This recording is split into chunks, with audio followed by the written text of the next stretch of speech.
شاہ زمان بھی عائشہ بیگم کی طرف متوجہ ہوتے ہوئے کہنے لگے، آخر ڈاکٹر نے ایسی کیا بات بتائی ہے جو آپ اس قدر خاموش ہو گئی ہیں؟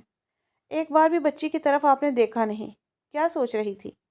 وہ آپ تو ان کی فکر کرتے کرتے نہیں تھکتی تھی، اب کیا ہو گیا ہے؟ شاہ زمان نے پہلی بار پوچھا تھا۔ کچھ دیر وہ دونوں کو دیکھتی رہی، پھر نم آنکھوں لیے اپنے بیگ سے کاغذ نکالا اور پھر ارمغان کی جانب بڑھا دیا۔ ارمغان جو حیرت سے ان کی طرف دیکھ رہا تھا کہنے لگا، آخر کیا ہے اس میں؟ آپ ہمیں کچھ بتا کیوں نہیں رہی؟ دیکھ لو اس میں جو بھی ہے، میں کیا بتاؤں؟ مجھ میں بولنے کی ہمت نہیں، میرے پاس بولنے کے لیے اوقات نہیں رہی، میں تو بس نام کی ماں رہ گئی ہوں۔ میں نے ہمیشہ یہی کوشش کی تھی کہ اس کی ماں بن کر اسے ہر غم سے بچاتی آئی ہوں، لیکن اس نے ہمارے ساتھ کیا کیا؟ ایسا بھی کیا ہوگا؟ آخر تجھے کہتے ہوئے ارمغان جیسے ہی وہ کاغذ کھولا تو اس کی حیرت کی انتہا نہ رہی۔ اس سے پہلے کہ وہ کچھ کہتا، شاہ زمانے سے جلدی سے وہ کاغذ چھینا تھا، اور پھر دیکھتے ہی دیکھتے وہ بھڑک اٹھے تھے۔ کیا مذاق ہے؟ لا حول ولا قوت! ہمارے بچے ایسے نہیں ہیں۔ اگر ہمارے بچے ایسے نہیں ہیں تو پھر یہ رپورٹس کیا ہیں؟ اگر ہماری بچی ٹھیک ہوتی تو اس کے ساتھ یہ سب کیوں ہوتا؟ کیوں اس کے بارے میں رپورٹس میں یہ سب بتایا گیا؟ عائشہ بیگم پھٹ پڑی تھی۔ وہ نہیں جانتے تھے۔ دروازے کے پیچھے کھڑی روشا یہ سب کچھ سن رہی تھی۔ وہ آہستگی سے آگے بڑھی۔ کیا ہوا چچا جان؟ سب ٹھیک تو ہے نا؟ ایسا بھی کیا آیا ہے میری رپورٹس میں؟ وہ جلدی سے آگے بڑھتی ہوئی اس کاغذ کو تھام گئی تھی، اور جیسے ہی اس نے وہ کاغذ کھول کر دیکھا وہ نیچے گرتی چلی گئی۔ ارمغان جلدی سے اس کی جانب بڑھا۔ کوئی ضرورت نہیں ہے اسے تھامنے کی، اس سے ہماری عزت کی دھجیاں اڑا دی ہیں، عائشہ بیگم بولی۔ تو روشا نے بے یقینی سے اس کی جانب دیکھا۔ چچی جان، ایسا کچھ نہیں ہے جیسا آپ سوچ رہی ہیں، خدا کے لیے میرا یقین کریں۔ وہ روتے ہوئے چلائی تھی۔ اگر تمہارا ان سب میں کوئی قصور نہیں ہے تو پھر یہ رپورٹس کیا کہہ رہی ہیں؟ ان کے گھر میں پہلی بار کھلبلی سی مچی تھی۔ عائشہ بیگم کی آنکھوں میں آنسو آ گئے تھے، اور شاہ زمان اپنا سر دونوں ہاتھوں میں تھامے صوفے پر بیٹھے تھے۔ ارمغان نہ سمجھی کی حالت میں کبھی ان دونوں کو دیکھتا اور کبھی روتی بلکتی ہوئی اس لڑکی کی جانب دیکھتا جو اس وقت ذلت کے تصویر بنی ہوئی بیٹھی تھی۔ اگر یہ سب کچھ غلط ہے تو پھر تم بتاؤ سچ کیا ہے؟ ہماری نظروں میں دھول جھونک کر تم کس کے ساتھ یہ سب کچھ کرتی رہی ہو؟ بتاؤ، ہم تمہارے ماں باپ کو کیا جواب دیں گے؟ تم جہاں پڑھنے آئی تھی نا، تو کیا کام کر بیٹھی؟ عائشہ بیگم اسے غصے سے پوچھ رہی تھی، اور اسی وقت ارمغان آگے بڑھا۔ امی کچھ نہ کہیں، اسے کوئی قصور نہیں ہے۔ اس کا ارمغان پہلی بار اس کے حق میں بولا تھا۔ اگر اس کا کوئی قصور نہیں ہے تو بتاؤ یہ کیا ہے؟ سب کس کے ساتھ کیا؟ اس نے منہ کالا۔ ہم پر بہت بڑی ذمہ داری آئی تھی ارمغان، اور ہماری ذمہ داری ہم نے کیسے نبھائی؟ سوال ہم پر اٹھیں گے۔ ہم نے تو اسے بیٹی کا مان دیا، سگی بیٹی سے زیادہ چاہا، ہم نے اسے اور کچھ نہ دیکھا، لیکن اس کا خیال رکھا، لیکن نتیجہ کیا نکلا؟ ہم کیا منہ دکھائیں گے اس کے والدین کو؟ عائشہ بیگم پھٹ پڑی تھی، جبکہ شاہ زمان صاحب اپنے دونوں ہاتھوں پر سر رکھے پریشان بیٹھے تھے۔ میں بتا رہا ہوں نا، اس کا کوئی قصور نہیں ہے، سارے کا سارا قصور میرا ہے۔ یہ بچہ کسی اور کا نہیں، میرا ہے۔ اب کے بار وہ بولا تھا۔ شاہ زمان اور عائشہ بیگم کے چونکنے کی باری تھی۔ کیا بکواس کر رہے ہو تم؟ ارمغان شاہ زمان چونک کر اٹھے تھے۔ میں صحیح کہہ رہا ہوں بابا، میں اس سے نکاح کر چکا ہوں، اور اس میں اس کا کوئی قصور نہیں ہے۔ جو بھی قصور ہے وہ میرا ہے، ٹھیک ہے؟ یہ یہاں پر پڑھنے کے لیے آئی تھی، آپ لوگوں نے اسے میرے پاس ٹیوشن کے لیے رکھا تھا۔ جب مجھے پتہ چلا یہ کسی اور کے ساتھ منسوب ہے تو میں نے اسے اپنانے کا منصوبہ بنایا تھا۔ میں اسے پیار کرنے لگا تھا، میں نہیں جانتا کیسے، لیکن ہاں میں اس لڑکی کو چاہنے لگا ہوں۔ پھر اس کی طبیعت خراب ہوئی، اس وقت جب آپ لوگ زرینہ آنٹی کے بیٹے کی شادی پر گئے تھے گاؤں میں۔ اس وقت ان کی طبیعت خراب ہو گئی تھی اور میں اسے لے کر ہسپتال گیا۔ تب ڈاکٹر سمینا نے مجھے بتایا کہ ان کی شادی کر دینی بہتر ہوگی، کیونکہ انہیں کوئی ایسی بیماری تھی جس میں اگر فوری طور پر ان کی شادی نہ کی جاتی تو شاید یہ مر جاتی، اور آپ لوگ یہاں نہیں تھے، اور ویسے بھی مجھے اپنی خواہش پوری کرنے کا مکمل طور پر موقع مل گیا تھا۔ میرے لیے اس سے بہترین موقع اور کوئی نہیں تھا، اس لیے میں نے جو مناسب سمجھا وہ کیا۔ میں نے اسی وقت اس سے نکاح کیا، اور پھر تب سے یہ میری بیوی ہے۔ اور رہی بات اس بچے کی، تو ہاں، میں اسے ازدواجی تعلق بھی قائم کر چکا ہوں، اور اس میں اس کا کوئی قصور نہیں ہے۔ یہ تو روتی رہی اور مجھ سے یہی کہتی رہی کہ ایسا نہ کریں، گھر والوں کی مرضی کے ساتھ سب کچھ ہو، لیکن اس کی جان بچانا میرا فرض تھا۔ وہ پھٹ پڑا تھا اور اس کی اس بات پر سبھی لوگ حیرانگی سے اسے دیکھ رہے تھے۔ اور جب اب اس کے والد ہم سے پوچھیں گے تو ہم کیا کہیں گے؟ اتنا بڑا فیصلہ تم لوگوں نے اچانک اکیلے کیسے لیا؟ تمہیں شرم آنی چاہیے۔ ارمغان، تم نے ہمارے بھروسے کا خون کیا ہے۔ کیسے میں یہ بات اپنے بھائی کو بتاؤں گا؟ ساری دنیا کے سامنے تو یہ لڑکی ابھی کنواری ہی ہے، تو تم نے کسی کا نہیں چھوڑا۔ اگر تو یہ بات مجھے بتا دیتا تو کیا آفت پڑ جاتی؟ تمہاری مدد ہی کر دیتا نا، یہ سب کرنے کی کیا ضرورت تھی؟ شاہ زمان آپے سے باہر ہو رہے تھے اور تم نے بھی خاموشی سے اس کا ساتھ دیا۔ ان کی سمجھ میں کچھ نہیں آیا۔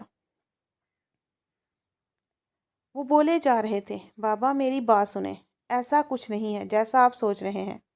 اس سب میں عروشہ کا کوئی قصور نہیں ہے، ان میں سب کا سب قصور میرا ہی ہے۔ وہ اپنا قصور مان رہا تھا۔ یہ سب کچھ عائشہ بیگم اور شاہ زمان بے بسی سے اپنی اولاد کو دیکھ رہے تھے۔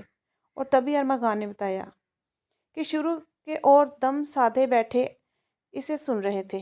رات کے تقریباً 11 بجے جب کمرے میں آرام سے سوتے ارمغان کے کانوں میں کسی لڑکی کی چیخ پڑی تھی۔ وہ ایک جھٹکے سے اٹھ بیٹھا تھا۔ کچھ دیر تک معاملہ سمجھنے کے لیے وہ چیخوں سے غور سمجھتا رہا، پھر کچھ سمجھتے ہوئے جلدی سے اٹھا اور بنا جوتے پہنے باہر کی جانب دوڑ لگا دی۔ وہ کمرے سے باہر آیا، ایک بار پھر سے رک گیا۔ اس نے آواز کو سنا تو واقعہ میں وہیں سے آ رہی تھی جہاں سے اس کا گمان ہوا تھا، اور واقعہ وہ وہیں سے آ رہی تھی۔ وہ ایک ہی جست میں بھاگتا ہوا سیڑھیاں چڑھتا عروش کے کمرے کے سامنے کھڑا تھا۔ دروازہ مکمل طور پر بند تھا۔ عروش، دروازہ کھولو۔ کیا ہوا ہے تمہیں؟ عروش وہ دونوں ہاتھوں سے دروازہ پیٹنے لگا۔ عروشہ کی آواز مسلسل آ رہی تھی، وہ رو رہی تھی۔ عروشہ، دروازہ کھولو، تم سے بات کر رہا ہوں میں۔ وہ ایک بار پھر سے چلایا تھا۔ اب کے بعد دروازہ جانے میں اس کے ہاتھ تیزی سے کام کر رہے تھے۔ عروشہ، دروازہ کھولو، تم کیوں رو رہی ہو؟ کیا ہوا ہے؟ سب ٹھیک تو ہے نا؟ تمہاری طبیعت تو ٹھیک ہے تمہاری؟ اس کا دل زور زور سے دھڑکنے لگا اور عروشہ دروازہ نہیں کھول رہی تھی۔ 1 2 3 کہنے کے بعد وہ دروازے پر دوبارہ دھکا لگا کر تیسری بار دروازہ توڑنے میں کامیاب ہو چکا تھا۔ وہ سامنے بیٹھ کر سو رہی تھی اور اپنے پیٹ پر ہاتھ رکھے زور زور سے رو رہی تھی۔ اس کی جانب بڑھا، کیا ہوا ہے عروشہ؟ تم ٹھیک تو ہونا؟ اچانک یہ رونے کی آواز کیسے آنے لگی؟ تمہارے کمرے سے گھر میں کوئی موجود نہیں تھا، سب لوگ گاؤں حویلی میں گئے ہوئے تھے۔ یہاں کی حویلی اس وقت مکمل طور پر اکیلی تھی۔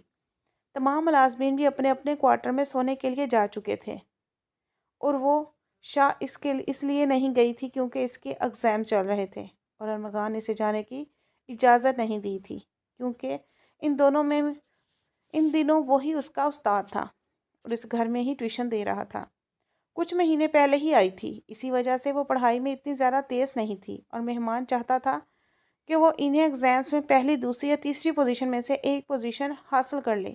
اسی کی اس بات کو مد نظر رکھتے ہوئے عائشہ بیگم اور شاہ زمان صاحب گاؤں حویلی چلے گئے تھے، کیونکہ وہاں پر عروشہ کے ماموزاد کزن کی شادی تھی۔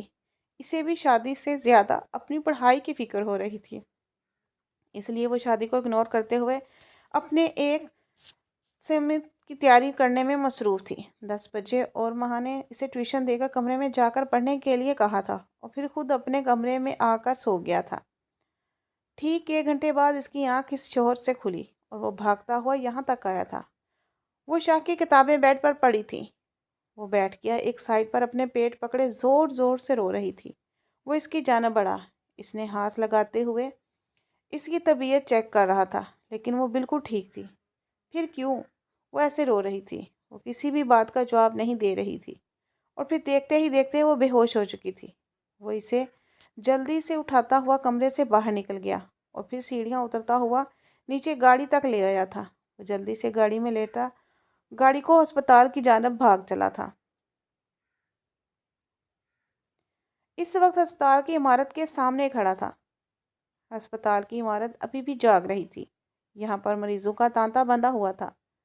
وہ اسے ایک بار پھر سے اپنی باہوں میں بھرتا ہاسپٹل کی عمارت میں داخل ہو چکا تھا۔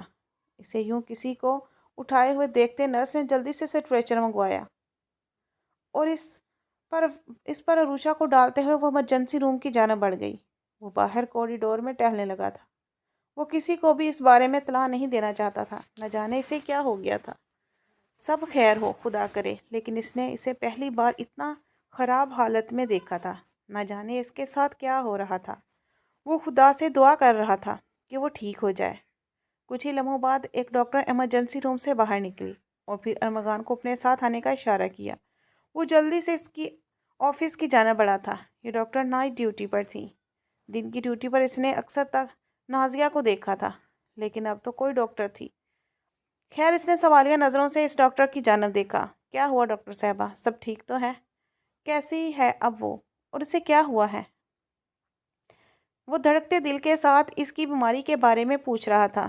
یہاں پر وہ اکیلا تھا اور اسے سنبھلنا مشکل ہو رہا تھا۔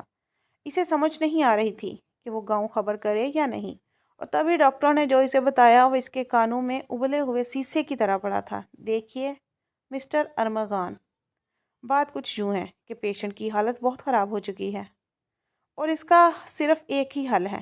اگر آپ اس کی شادی کر دیں تو ہو سکتا ہے کہ یہ ٹھیک ہو جائے۔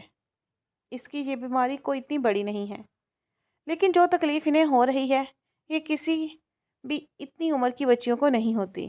یہ گرلز پرابلم ہے، آپ سمجھ رہے ہوں گے۔ امید کرتی ہوں اور میرا مشورہ ہے کہ آپ اگر ان کے خیر چاہتے ہیں تو ان کا نکاح کر دیں۔ ان کی شادی اس مسئلے کا بنیادی حل ہے۔ ڈاکٹر یہ بات کہتے خاموش ہو گئی، جبکہ ارمغان گہری سوچ میں ڈوب گیا۔ کچھ دیر خاموش رہنے کے بعد وہ ان سے اجازت چاہتا ہوا کمرے سے باہر نکلا۔ اس کا چہرہ اب سنجیدہ تھا۔ اس نے اپنے موبائل پر نمبر ملایا اور پھر اس روم کی جانب بڑھ گیا جہاں پر عروشہ کو رکھا گیا تھا۔ ہوش میں آ چکی تھی۔ کیسی ہو عروشہ، اور یہ بتاؤ کہ یہ بیماری تمہیں کب سے ہے؟ تم ٹھیک تو ہو، اور کب سے تمہارے ساتھ یہ مسئلہ ہو رہا ہے؟ اس نے اس سے پوچھا تو وہ حیران ہوئی تھی۔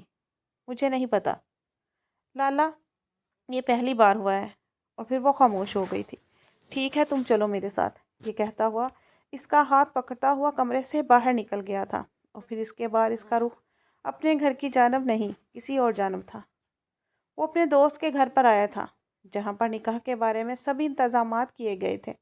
یہ کیا ہو رہا ہے لالا، مجھے کچھ سمجھ نہیں آ رہی۔ وہ اسے اکثر لالا ہی کہتی تھی کیونکہ اس کے گاؤں میں بڑے بھائی کو لالا کہتے ہیں، اور یہاں آنے کے بعد بھی اسے ارمغان سے بڑے بھائی کی طرح ہی لگتا تھا۔ اس وجہ سے وہ اسے لالا ہی کہتی تھی۔ خاموش رہو، جتنا کہا ہے اتنا کرتی جاؤ۔ یہ کہتا ہوا وہ اسے نکاح کرنے کی تاکید کر کیا تھا۔ مولوی صاحب نے نکاح پڑھانا شروع کیا اور پھر دیکھتے ہی دیکھتے ان دونوں کا نکاح ہو گیا۔ اب بھی وہ حیران تھی۔ لالا، یہ سب کیا ہے؟ بابا میری جان لے لیں گے۔ میں یہاں پر پڑھنے آئی تھی، اور اب یہ کیا کر رہے ہیں؟ آپ نے میرے ساتھ نکاح کیوں کیا؟ فروتی جا رہی تھی، لیکن ارمغان نے اس کی بات نہیں سنی تھی۔ وہ اسے اسپتال سے سیدھا اپنے کمرے میں لایا تھا، اور اب پہلے بہت بہتر تھی، مگر پھر بھی اسے کچھ سمجھ نہیں آ رہی تھی۔ ڈاکٹر نے اسے کچھ دوائی دی تھی، جن دواؤں کے زیر اثر وہ ٹھیک ہو چکی تھی، لیکن اسے یہ سمجھ نہیں آ رہی تھی کہ ارمغان نے اس سے آخر نکاح کیوں کیا تھا۔ وہ یہ سوچ سوچ کر پاگل ہوئے جا رہی تھی۔ اگر اس کے گھر والوں کو اس بارے میں علم ہو گیا تو کچھ بھی ٹھیک نہیں ہوگا۔ وہ رو رہی تھی۔ وہ اب بھی اسے لالا کہہ رہی تھی، لیکن اب وہ کہاں سننے والا تھا۔ میں نہیں جانتی لالا یہ سب کیا ہوا ہے، لیکن یہ سب کچھ پہلی بار ہوا ہے۔ اب پلیز مجھے بخش دیں، اب ایسا نہ کریں، ابھی بھی وقت ہے۔ پھر سب کو بتا دیں کہ آپ نے میرے ساتھ نکاح کر لیا ہے، ورنہ بابا میری جان لے لیں گے۔ وہ رو رو کر کہہ رہی تھی، مگر وہ شخص باز نہیں آیا۔ وہ اسے کمر سے پکڑتا محبت پاش نظروں سے دیکھ رہا تھا۔ وہ حیران ہو رہی تھی۔ نہ جانے ارمغان کو آج کیا ہو گیا تھا۔ اس کا ایک آنسو دائیں آنکھ سے نکلا اور گال پر پھسل گیا۔ خبردار، اگر دوبارہ ایک بھی آنسو تمہاری آنکھ سے نکلا، اور اب تم اور میں میاں بیوی ہیں، تو اب تم میرا ہر حکم ہر چیز سے اوپر جانو گی، سمجھی؟ اور اچھے بچے کی طرح اب یہ بات بھی کسی کو نہیں بتانی کہ اب میں تمہارا لالا نہیں، سمجھی؟ دیکھو، ابھی جو تمہیں تکلیف ہوئی ہے نا، وہ اس لیے کہ آپ کے ہسبینڈ نہیں ہیں، تو ڈاکٹر صاحبہ نے کہا ہے کہ میں آپ کا شوہر بن جاؤں، تو آپ کو دوبارہ وہ تکلیف نہیں ہوگی، اور کسی کو پتہ بھی نہیں چلے گا۔ اور اگر آپ کسی کو نہیں بتاؤ گی تو میں روز آپ کو اچھے سے پڑھاؤں گا، اور آپ کو ہر بات مانوں گا، چاکلیٹ بھی لا کر دوں گا۔ وہ ان سے چھوٹی تھی اور ناسمجھ بھی، اس لیے اس کی باتوں سے اکثر بہل جاتی تھی، اور اب بھی سوچ کر مسکرا رہی تھی کہ وہ روزانہ اسے چاکلیٹس دیں گا، ٹھیک ہے، میں کسی کو نہیں بتاؤں گی، وہ مسکراتے ہوئے کہہ رہی تھی، اور پھر وہ موقع کی نزاکت کو سمجھتے ہوئے اس کے قریب اپنا چہرہ لاتے ہوئے کہنے لگا، میں آپ کے ساتھ جو بھی کروں گا کسی کو نہیں بتاؤ گے اور کچھ بھی نہیں کہیں گی، ٹھیک ہے؟ بس خاموش ہو جائے، اب آگے میرا کام ہے، آپ کو دوبارہ وہ تکلیف نہیں ہوگی، ٹھیک ہے؟ ان سے پیار میں کہتا ہوا وہ آہستگی سے اس کی گردن پر جھکا تھا۔ وہ روکنا چاہتی تھی، مگر مگر اب ارمغان کہاں رکنے والا تھا۔ وہ دھیرے دھیرے اپنا کام کر رہا تھا اور وہ اس کے چھونے پر نیند کی آغوش میں چلی گئی تھی۔ یہ ان کی محبت کی شروعات تھی۔ دوسرے دن وہ جاتی تو ارمغان کے بستر پر تھی۔ وہ مسکراتے ہوئے اسے دیکھ رہا تھا۔ ارمغان کے لیے ایک حسین صبح تھی۔ وہ آنکھیں کھولے اسے دیکھ رہی تھی۔ اور آپ نے سمجھا تھا، تمہیں یاد ہے نا؟ وہ مسکراتے ہوئے اس کے چہرے پر پڑے بالوں کو پیچھے کرتے ہوئے کہہ رہا تھا۔ وہ اس کے اندر اور اپنے درمیان ہونے والی تمام باتیں اب تک بھول چکی تھی۔ وہ اب یہ حیران ہو رہی تھی کہ وہ اس کے کمرے میں کیسے آئی تھی، لیکن اگلے علم میں اسے سب یاد آ گیا۔ اس نے گھڑی پر وقت دیکھا تو 9:30 بج رہے تھے۔ میں کالج سے لیٹ ہو گئی ہوں۔ وہ جلدی سے پھر سے اترنے لگی، لیکن اس نے اس کا ہاتھ پکڑ لیا۔ کوئی بات نہیں، میں نے خود سے کہا تم نہ جاؤ، کیونکہ آج تمہارا پیپر نہیں تھا، تمہارا پیپر کل ہونا تھا، تو آج تمہارا ہم کر لو۔ اپنے کمرے میں جا کر ماما بابا سے آ رہے ہیں، کسی کو اس بارے میں کچھ نہیں معلوم ہونا چاہیے۔ وہ ایک بار پھر سے یاد کروا گیا تھا، اور وہ اس بات پر سر ہلاتی ہوئی وہاں سے اٹھ گئی تھی۔ میں آپ سب لوگوں کے سامنے بیٹھ کر اس بات کا اعتراف کرتا ہوں کہ سب کا ذمہ دار صرف اور صرف میں تھا، کیونکہ اس میں روشا کی کوئی مرضی شامل نہیں تھی، اور میں نے اسے بچوں کی طرح ٹریٹ کرتے ہوئے اس چیز کے لیے مدد کی تھی۔ جب بھی اسے پڑھانے کے لیے کوشش کرتا تھا، میں اسے پڑھانے سے زیادہ اس کے حسن کی جانب زیادہ کھنچا چلا جاتا، اور آہستہ آہستہ مجھے اس سے محبت ہونے لگی تھی، اور یہ میں خود بھی نہیں جانتا تھا۔ اور اس وقت جب آپ لوگ سب کے سب گاؤں گئے ہوئے تھے اور پیچھے سے اس کی طبیعت خراب ہونے لگی، تو پھر میں اسے اٹھا کر ہاسپٹل لے گیا تھا۔ اسی وقت ڈاکٹر نے مجھے یہی مشورہ دیا تھا، میں بھی اسی کا ساتھ نکاح کر لوں، اس کے علاوہ اس کے علاج اور کوئی نہیں ہے۔ پھر اس بات کو مد نظر رکھتے ہوئے میں نے آپ لوگوں کو سوچا آپ لوگوں کو بتا دوں، لیکن پھر مجھے اس بات کا علم ہوا کہ آپ سب نے تو اس کا رشتہ کہیں اور طے کر رکھا تھا، اور میں یہ بالکل بھی برداشت نہیں کر سکتا تھا کہ اسے میرے علاوہ کوئی اور ہاتھ بھی لگائے، بھلے یہ مجھ سے بہت چھوٹی تھی، لیکن میں پھر بھی اس کی محبت میں گرفتار ہو چکا تھا، اور میں نہیں چاہتا تھا کہ وہ کسی اور کے سرپرستی میں جائے۔ اسی لیے میں نے اس سے نکاح کرنے کا فیصلہ کیا۔ یہ مجھے انکار کرتی رہی، لیکن پھر بھی اس کے باوجود میں نے اس سے نکاح کر لیا۔ اسی رات اس کے ساتھ وہ تعلق قائم کر لیا تھا، جبکہ یہ بھی جانتا تھا کہ اس کا نتیجہ بالکل غلط نکلے گا، لیکن مجھے معاف کر دیں، یہ صرف اس لیے کر رہا تھا کہ مجھ سے دور نہ ہو جائے، آپ لوگوں کو علم نہ ہو۔ لیکن جب آپ لوگوں کو علم ہو ہی گیا ہے، تب آپ لوگوں کو اس بارے میں آگاہ کر دوں گا۔ پہلے تو پھر بھی میں اسے چھوڑ دیتا، لیکن جب میں نے اسے نکاح کر چکا تو میں چاہتا ہوں کہ آخر میری بیوی کو کوئی اور کیسے بھی لے کر جائے گا، اور میری سمجھ میں جو آتا گیا میں کرتا گیا۔ معصوم پر کسی نے بھی کوئی کیچڑ نہیں اچھالا، اور نہ ہی اس پر کسی نے کیچڑ اچھالنے کی کوشش کرنی ہے، ورنہ میں کسی کو نہیں چھوڑوں گا، وہ کہتا ہوا سب کی جانب دیکھ رہا تھا۔ پہلے وہ یہ ساری رات اپنے ماں باپ کو بتا چکا تھا، اور پھر وہ سب اسے لے کر ان دونوں کو لے کر گاؤں پہنچ گئے تھے، اور اب گاؤں میں چچا جان اور چچی جان کے سامنے بیٹھا وہ اپنی غلطی کا اعتراف کر رہا تھا، جبکہ اس کے ساتھ ہی بیٹھی زرد صورت لیے وہ بیمار سی لڑکی روشا بھی تھی، جس کا ان سب میں کوئی قصور نہیں تھا۔ وہ پھر بھی سب کی ذلتوں کا نشانہ بن رہی تھی، اور اس وقت وہی شخص اس کا ساتھ دے رہا تھا۔ اس دن کے بعد سے بھی میں نے پھر اسے اپنی بیوی کی طرح ٹریٹ کرنا شروع کر دیا۔ مجھے ہر وقت لالا کہتی تھی، اور میں اسے لالا کہنے سے منع کرتا تھا۔ پھر مجھے سمجھ آیا کہ ان سب سے زیادہ کمزوری جو تھی وہ اس کی چاکلیٹس وغیرہ تھی، اور میں اسے روزانہ چاکلیٹ لا کر دیتا رہا۔ اب آخری دنوں میں تو یہ ہو گیا تھا، یہ مجھے محبت کرنے لگی تھی، حتیٰ کہ اس نے خود بھی مجھ سے کہا تھا کہ یہ اب میرے بغیر نہیں رہ سکتی۔ سب کچھ آپ بآسانی سمجھ سکتے ہیں۔ میاں بیوی کے درمیان نکاح کے بعد لازمی ہو جاتا ہے کہ دونوں میں محبت ہو جاتی ہے، تو میرے خیال سے اس میں کوئی مذائقہ نہیں کہ اگر آپ سب لوگوں کو یہ غلط لگتا ہے تو پھر میں اپنی بیوی کو لے کر یہاں سے کہیں دور چلا جاؤں گا۔